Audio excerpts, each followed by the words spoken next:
Antes de que existiera esta paz, todo era un caos. Una brutal guerra civil destrozó la nación, dividiéndola en dos facciones, norte y sur. Durante años la tierra fue un infierno. Pero el norte, en un acto de desesperación, hizo lo impensable. Utilizaron artes prohibidas para crear los soldados, dioses artificiales. Al alterar sus cuerpos, obtuvieron una fuerza comparable a dioses. Con ese poder, aplastaron la guerra y pavimentaron el camino hacia una nueva era de paz. De lo que no tenían idea era de que el costo era impensable. El poder era demasiado grande para que estos simples hombres lo soportaran. Debido a esto, el pueblo temió de que ese poder corrompiera el corazón de sus héroes. Y así, quienes una vez fueron llamados dioses, ahora eran simples bestias. La guerra había terminado, y la cacería de ellos había comenzado. El objetivo era uno, y era exterminar a esos soldados. Aquí es donde entra nuestra protagonista. Con el alma destrozada y una decisión inquebrantable, Charlotte odia esta era de paz que le arrebató a su familia. Su único objetivo, su única razón de ser, era vengar a su padre. En su afán por vengar a su padre, Charlotte llega a un pueblo fronterizo. Mientras intenta pasar desapercibida, escucha algo crucial. Estos hablan de un hombre llamado Danny y de cómo les había ayudado, pero a esta no le prestaría mucha atención. Nuestra protagonista entra a una taberna, captando inmediatamente todas las miradas, ya que este lugar no era un lugar para una dama. Un hombre se le acerca con intenciones, pero al ver el alma que ella tiene oculta, su cara cambia, porque este no entiende nada. Pero Charlotte no está aquí para él. Luego mira hacia el fondo y lo ha encontrado. Ve a un hombre con una capucha blanca que encaja perfectamente con su objetivo. Sin dudarle un segundo, grita: Oye tú, el de la capucha blanca. Y antes de que el hombre tenga tiempo de reaccionar, recibe un tremendo balazo, con un arma que parece hecha para cazar elefantes. La sala se paraliza.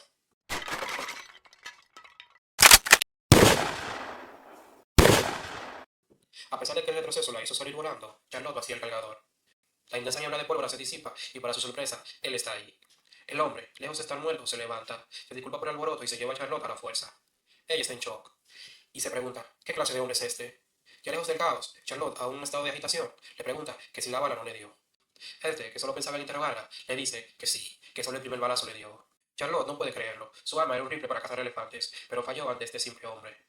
Pueden creer su sorpresa. Muy apenada, le confiesa su objetivo, que es por el bien de su padre, que ha recorrido este camino de desolación, para encontrarlo, para encontrar al asesino de su padre. El hombre de la capucha parece reconocerla y le dice, ah, con que eres esa chica. El hombre la mira con pena, pero esta le revela su identidad.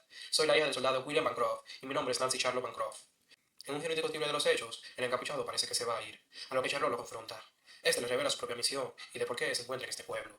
Al parecer, ha llegado la persona que él ha estado esperando. El encapuchado le planta frente a un hombre llamado Danny, un dios artificial que, a pesar de ser querido por el pueblo, se ha dedicado a saquear carruajes para mantener a la gente. El encapuchado se acerca a Danny con intenciones férreas de matarlo y le dice: Tú eres el culpable, ¿verdad? Pero justo cuando la tensión era máxima, Charlotte se interpone en medio de ambos. Con la pistola en la mano, Charlotte se para frente a Danny y el encapuchado y le grita: Estás planeando matarlo, ¿verdad? Justo como a mi padre. El encapuchado solo la vio con un viso helado, diciéndole: ¿Intentas defender a un asesino? Preguntó. Charlotte le respondió con vehemencia: Aún así, hay personas que estarán heridas si él muere. Además, no hay forma de que un héroe de este país haga algo así. Fue en ese instante, en medio del caos moral, que Daniel Speakman Price tomó una decisión absurda y desesperada. Daniel atacó a traición a Charlotte, lanzándole un puñetazo brutal que la arrojó por los aires. Un segundo después del ataque, musitó un perdón, diciendo: Si no soy capaz de matarlos, no seré capaz de quedarme aquí más tiempo. El capitán le dedicó una sonrisa amarga, diciéndole: sí que te has vuelto engreído. La figura encapuchada, que al revelar su uniforme le dejó caer la sentencia que regiría su vida. Y es que aquellos a los que se le ha corrompido el corazón serán asesinados por las manos de sus propios aliados. Dani estalló. Con una furia desgarradora, gritó la verdadera razón de su monstruosa transformación. La razón por la que me volví así fue por el bien de ellos, así que haría cualquier cosa por su aceptación. Y este es el único lugar al que pertenezco. El soldado había revelado su naturaleza trágica, un monstruo a cambio de la aceptación. A lo que el encapuchado le dice a Charlotte: ¿Ves? Esta es su verdadera forma. Él es conocido como Daniel Spritman, un soldado artificial capaz de experimentar una hipertrofia desenfrenada. Con un rugido, Danny cargó un puñetazo devastador, a lo que el encapuchado respondió saltando. Se elevó con una velocidad irreal. Mientras caía, iba cargando una lanza explosiva. La lanza que se incrustó en lo que parece ser en su torso o cuello, reventándole gran parte del rostro. Un impacto brutal que lo detuvo en seco. Y aquí, en los últimos instantes de su vida, se vislumbró un fragmento de su pasado. Daniel Freeman Price fue un hombre amable, que pensó que si su pelea significaba que ellos pudieran vivir una vida más cómoda, entonces eso era todo lo que él necesitaba. Y que después de escapar de ese infierno de la guerra, creyó que volvería a ser como antes. Pero ellos lo llamaron asesino, un monstruo, y todo lo que le esperaba eran sus frías miradas. Al borde de la muerte, Danny miró a su capitán con una pregunta nacida de la agonía. Capitán, ¿cómo debía haber vivido? Habría sido mejor que nunca hubiera vuelto. Con desesperación le imploró a su capitán. Entonces dígame, ¿habría sido mejor para nosotros haber muerto en el campo de batalla? El peso de la pregunta fue la sentencia final. Hans, con el corazón roto, solo pudo decir, lo siento, Danny, antes de que se escuchara el disparo que terminaría con la vida de Danny. La misión había terminado. Hans le entregó a la familia de Danny la recompensa que había por su cabeza y que usaran ese dinero para mudarse a otro pueblo. Charlotte, al ver los sentimientos con los que cargaba Danny, le preguntó, ¿así fue como mataste a mi padre?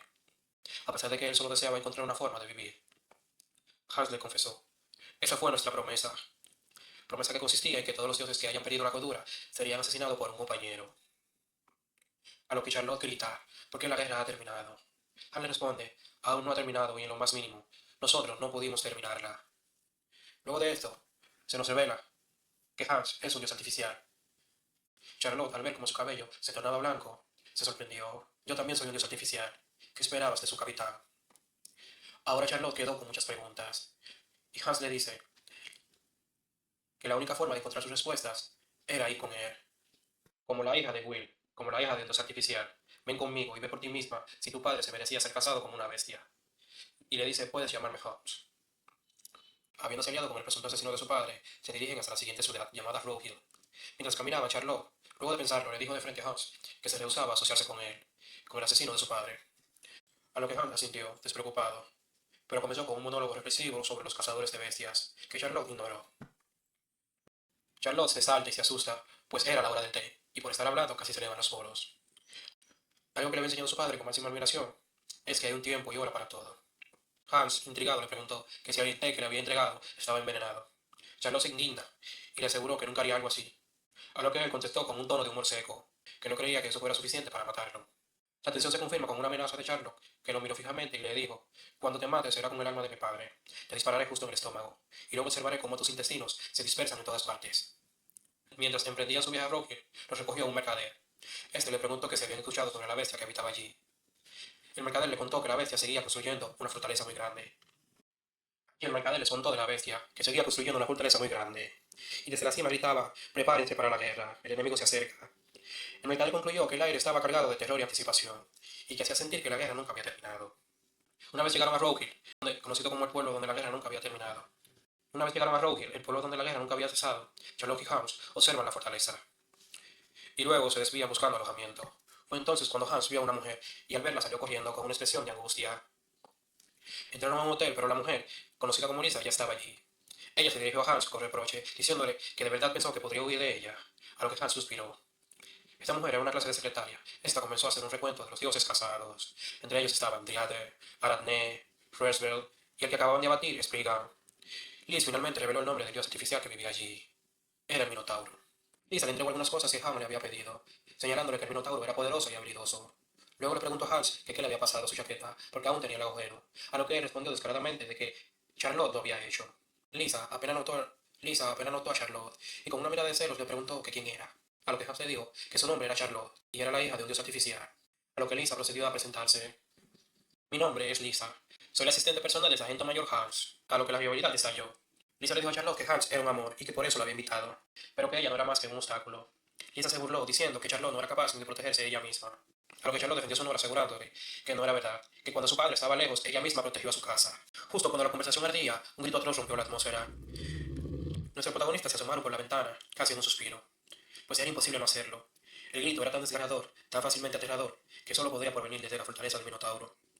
Ese grito no era más que una pregunta. Él acusaba, con la memoria del dolor, recordándole las llamas que quemaron sus casas, los seres queridos que perdieron, la sed de sangre en los ojos del enemigo, el dolor de las bayonetas atravesando su carne. Pero el pueblo estaba alarmado y confundido, y con razón, se suponía que la guerra ya había terminado. Esos gritos no hacían más que asustar a los pobladores, aterrorizándolos con la idea de que la paz solo era una ilusión pasajera. Indignados y viéndose incapaces, los habitantes se preguntaban que si no podían hacer nada más que ver cómo su fortaleza sucumbe. Y es que la verdad era cruel. Todo aquel que había puesto un pie en la fortaleza había sido cruelmente asesinado. Y que es curioso cómo había empezado todo. El Minotauro había comenzado a construir su fortaleza tras ver a alguien apuntándole a un niño con una pistola de juguete. Un origen simple que abarca una amenaza mucho mayor. En medio de esta alarma, a nuestra protagonista le surge una incógnita muy real. ¿Contra qué o quién piensa que están peleando? Realmente, el enemigo para pensar que todavía la guerra no ha terminado. Mientras tanto, la noche había llegado. Nuestro otro protagonista, Hans, había pedido que lo despertara precisamente a esa hora. Y fue durante una simple ducha que la carga del pasado volvió a inundarla. Varios recuerdos, flashes de su padre, especialmente uno donde su padre le decía que se convertiría en luz artificial, para que el gobierno financiara el apoyo hacia el orfanato. Luego de salir de la ducha, Charlotte lo vio dormido. No pudo evitar pensar que era un vago, pero su reflexión era más profunda. Debe haber una razón por la que ellos, los dioses, sientan que deben seguir luchando, incluso después de que la guerra se haya terminado. Una carga que el resto de los mortales simplemente no puede entender. Y justo en ese momento Hans estaba en medio de una pesadilla. Una conversación con una mujer llamada Elaine. Ella le advertía, con un rostro sombrío, que un día los dioses artificiales perderían el conocimiento, y que antes de que eso sucediera, ella tomaría la vida de todo el grupo, porque ese era su deber. En un ambiente frío y gélido, ella la apunta con un arma. Sus últimas palabras resonaban: Hans, yo te amé. El sueño se vio interrumpido por Charlotte. Lo despertó porque ya era de noche, y porque parecía que estaba teniendo una pesadilla. Al despertarse, se dio cuenta de que ella había arreglado su uniforme. Ella, con una sonrisa ligera, le dice que el haber vivido en un orfanato la hizo aprender a hacer diversas cosas. Nuestra protagonista le agradeció sinceramente, y ella aprovechó para preguntarle que quién era Elaine, a lo que éste le respondió con una sonrisa que oculta más de lo que muestra, que es una vieja amiga, y por cierto, tiene los mismos ojos que tú. Nuestra protagonista, Charlotte, se sonrojó, poniéndose como un tomate, y así con un pequeño momento de intimidad la atención regresó. Saliendo completamente del tema personal, Hans se dirigió hacia la ventana. Al abrir, su pelo se tornó de un tono blanco. Charlotte le preguntó directamente con una voz apenada y un susurro: ¿Lo vas a matar? A lo que él respondió con un afirmativo y frío: sí. Hans le dice: él quiere una pelea, así que le vamos a dar una pelea. Después de esperar que la noche cayera por completo, nuestros protagonistas se pusieron por fin manos a la obra. Llegar a la temible fortaleza fue el primer paso, pero Hans se detuvo un instante, advirtiéndole a Charlotte que una vez dentro todo se volvería exponencialmente más peligroso. Ella, con la misma determinación forjada en el orfanato, le respondió sin dudar que está bien, que podía cuidarse sola. Fue en ese instante cuando Hans lanzó una señal de humo, una bengala que se elevó al cielo nocturno, alentando al Minotauro, intencionalmente. Y en ese instante, Teo el Minotauro gritó algo que lo decía todo, provocando que Hans sintiera una punzada de culpa, pues sabía que Teo se había vuelto de esta forma gracias a él. Mientras caminaban por los túneles de la fortaleza, la realidad de la posguerra se hizo palpable. Se percataron de los numerosos cadáveres de personas que solían vivir allí. Hans, con el pelo parcialmente blanco, se dio cuenta de que el lugar estaba plagado de trampas. Le pidió a Charlotte que caminara detrás de él. Ella aceptó felizmente, abrumada por la escena, y no podía evitar preguntar qué clase de soldado era el Minotauro antes de convertirse en un desquiciado. Hans le reveló que el soldado conocido como Theodore Sherman era un cobarde. Se asustaba por todo, se ponía en peligro en numerosas situaciones, y él pensó que no duraría mucho en la guerra. Pero de alguna forma aprendió a sobrevivir. Y aquí es donde se tuerce la historia. Nos adentramos en los recuerdos de Hans. En medio de la guerra, el joven soldado Theo le confesaba a su capitán que tenía mucho miedo y que no quería terminar como los cientos de asesinados. Le preguntó a Hans que si acaso él no sentía miedo. Hans, mirándole a los ojos, le dijo que sí, que siempre lo ha sentido, pero que ya había hecho todos los preparativos posibles y que eso siempre lo calmaba. Y así es como se entiende la tragedia de todo. El soldado que ahora es un minotauro se volvió paranoico porque malinterpretó a su capitán. De vuelta al presente, Charlotte, envuelta en un mar de pensamientos y abrumada por lo solitario del lugar, se separó de Hans sin querer. Asustada, estuvo a punto de morir por una trampa de la fortaleza, pero afortunadamente Lisa la salvó. Lisa le confesó que la había seguido por petición de Hans, aprovechando ese momento para burlarse de ella, preguntándole que si no podía cuidarse sola. Lisa, sabiendo que Charlotte quería ver la verdad, la complació. Le reveló que ella misma era su asistente y de que estaba allí para apoyar a Hans. Charlotte, aún con más preguntas, le pregunta a Lisa qué tipo de pseudodios era Hans, porque en la cara era como un humano normal, pero su pelo se tornaba de blanco por momentos. Lisa, esquivando la respuesta, le explicó que Hans tenía una condición muy rara, una de las pocas que le permitía cambiar entre su forma humana y la bestia, pero que solo por las noches liberaba su verdadero poder. Cambiando de plano hacia el acto principal, el Minotauro estaba esperando al enemigo. Hans llegó con éxito a la sala de Theo, quien aún lo reconocía como su capitán. Theo aprovechó para mostrarle con orgullo la gran fortaleza que había construido. Hans estaba visiblemente atormentado al ver a Theo en ese estado. Lo hacía sentir culpable. Su delirio de persecución lo había llevado a una locura total. Hans irónicamente le preguntó que dónde estaba el enemigo, a lo que Theo no reaccionó muy bien, gritándole que no bromeara, que los enemigos estaban por todas partes. Su brote psicótico no hizo más que aumentar. Creía que lo observaban por las noches, que le sacaban los ojos a los niños, y que debía seguir construyendo su fortaleza para protegerse, y que no importa lo que hagan, no podrán con él. Hans no lo dejó terminar la frase. Lo interrumpió y le lanzó el golpe final. Theo, he venido a matarte. Theo trató de asimilar que su capitán era su enemigo. Un silencio incómodo rodeó la escena. Para Theo, Hans lo había traicionado, uniéndose al bando contrario. Hans, sin desmentirlo, le siguió la corriente. Sí, he cambiado de bando. Para Theo esto fue un desahogo. Se convenció de que no tenía miedo y de que si estaba preparado podría vencer hasta la misma muerte. Tras saber que Hans era su enemigo, activó unas trampas. 5 balas de cañón descendieron del cielo. Hans aprovechó el ataque y lanzó una bengala de luz para distraer a Theo, pero un instante atacándolo con su lanza en la única parte donde no tenía armadura. Pero Theo ya sabía de la táctica. Le dijo que cuando se descuida, ataca en esa parte, así que era fácil esquivar, porque ya sabía hacia dónde era dirigido el ataque. A diferencia de otros dioses, este mostraba signos de inteligencia y estrategia. Theo lo atacó con una hacha, y Han lo esquivó justo a tiempo, pero Theo no lo había apuntado a él, sino al suelo. Todo el suelo comenzó a derrumbarse, cayendo sobre Hans. Por fortuna cayó justo frente a Charlotte y Lisa. En ese instante fue atravesado por una ballesta.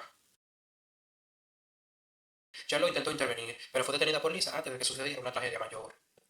Lisa le explicó rápidamente a Charlotte que él era un hombre lobo. Hans saltó desde los escombros, ahora en su forma de hombre lobo, forma que no le gustaba usar, pero que no tenía otra opción. En esta le dice a Theo que ahora él sería la presa. A lo que Theo enloquece, gritando que no sería como ellos, que por eso se había preparado. Pero la verdad era que, aunque hacía su fortaleza más grande, aún no podía escapar de su miedo a la muerte. Con la voz quebrada le preguntó a su capitán qué diablos debía haber hecho para prepararme mejor. Su fortaleza se había convertido, irónicamente, en un laberinto que lo limitó. Hans no respondió con palabras, se lanzó perforándole el cuello. Le dijo que si no estaba preparado, él solamente terminaría con esto. La lanza le explotó en toda la cara. Un Theo derrotado yacía en el piso. Le dijo a Hans que de alguna manera se sentía más grande y que no podía dejar de construir, pero que ahora, en este mismo instante, por alguna razón, había dejado de sentir miedo, y que se sentía mejor por eso. Hans, sin decirle nada, le disparó. Hans también cayó de rodillas. La batalla había sido demasiado intensa. Derrotado Theo fue cargado de regreso a casa por ambas chicas. De camino a casa, Hans le preguntaba a Charlotte que si no tenía miedo. Ella no respondió. Solo podía pensar en cuáles habrían sido las últimas palabras que le había dicho su padre. Varios días habían transcurrido desde la fortaleza del Minotauro. Ahora la escena era distinta. Un campo de infantería bajo la luz del día donde un grupo de militares atacaban a lo que parecía ser un gigantesco pseudodios artificial. Apuntaban a derribarlo. Pero por más que lo atacaban, sus fuerzas no parecían tener el mayor efecto. Y es que se encontraban ante nada más y nada menos que el antiguo pseudodios artificial, Bergemon el gigantesco. La criatura era colosal y estaba blindada, y se hacía evidente que los soldados no tenían forma de hacerle daño con sus armas convencionales. Para fortuna de los soldados, nuestro protagonista llegaba a la escena. De una vez, sin perder un segundo, Hans se puso manos a la obra. Este arremetió con su lanza, logrando posicionarse justo detrás de uno de sus patas. Con una precisión quirúrgica atacó la parte vulnerable, clavándole su lanza explosiva. La detonación terminó por derrumbar al coloso, inmovilizando a la bestia. Los soldados quedaron atónitos, presenciando de lo que era capaz un cazador de bestias. El peligro inmediato había pasado, y la reacción de los soldados fue patética. Los guardias comenzaron a tirarse fotos frente al coloso. Y en ese momento llegó Charlotte e intentó ingenuamente socializar con la criatura, presentándose sin éxito. La bestia de alguna forma notó su presencia. Charlotte se dirigió a Vermont, diciéndole que desde que acabó la guerra siempre se había dirigido hacia el este. Y le preguntó qué había de especial allí. Si te das la vuelta, te dejaríamos en paz. Nuestro protagonista se dio cuenta de que, en efecto, sí había algo que le llamaba la atención desde ese punto cardinal. Mientras tanto, el jefe de la compañía de ferrocarril llegó a la escena, visiblemente molesto. Estaba furioso porque Hans, en vez de eliminar a la Bergemont, solo lo había inmovilizado. Y es que el hecho de que siguiera con vida no garantizaría la seguridad de su puente.